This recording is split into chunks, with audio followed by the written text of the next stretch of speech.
Welcome to our channel. Today we how to restore email 0 using SaneBox with Gmail. Easy tutorial step by step clearly.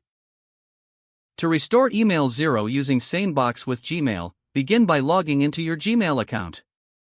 Once you're logged in, navigate to the SaneBox website. If you don't have a SaneBox account yet, click on the Sign Up button to create one. Fill in your email address and choose a password for your new account. After creating your account, link it to your Gmail by granting SaneBox the necessary permissions. SaneBox will analyze your inbox and categorize your emails. Once the analysis is complete, you will receive a summary of your email status. To achieve email 0, start by focusing on the Sane Later folder. Check this folder for emails that aren't urgent or important. Review the emails and decide if you want to keep or delete them. Next, go to your main inbox and look for the remaining emails. Start replying to or archiving emails that require your attention. For emails that need further follow-up, tag them using SaneBox's snooze feature. This will allow you to temporarily remove them from your inbox. Continue this process until your inbox is completely cleared. Regularly check your Sane Later folder to maintain your email 0 status. Take advantage of SaneBox's features like the Overtime folder for less urgent emails.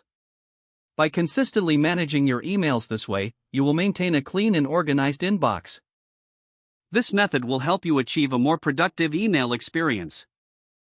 If the page does not load, refresh the browser or try again in a private or incognito window. Make sure you are using the correct email address, then retype it carefully to avoid small typos. If your password is not accepted, use the reset option and create a new strong password you can remember.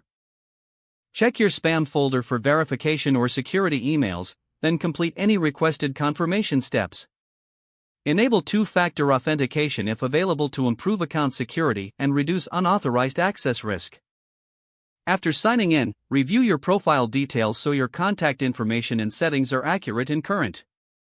If you see an error message, note it down and try again after restarting your device and internet. Log out when you finish, especially on shared devices, to keep your account and payment information secure. If the page does not load, refresh the browser or try again in a private or incognito window. Don't forget to like this video and subscribe to our channel for more step-by-step tech guides.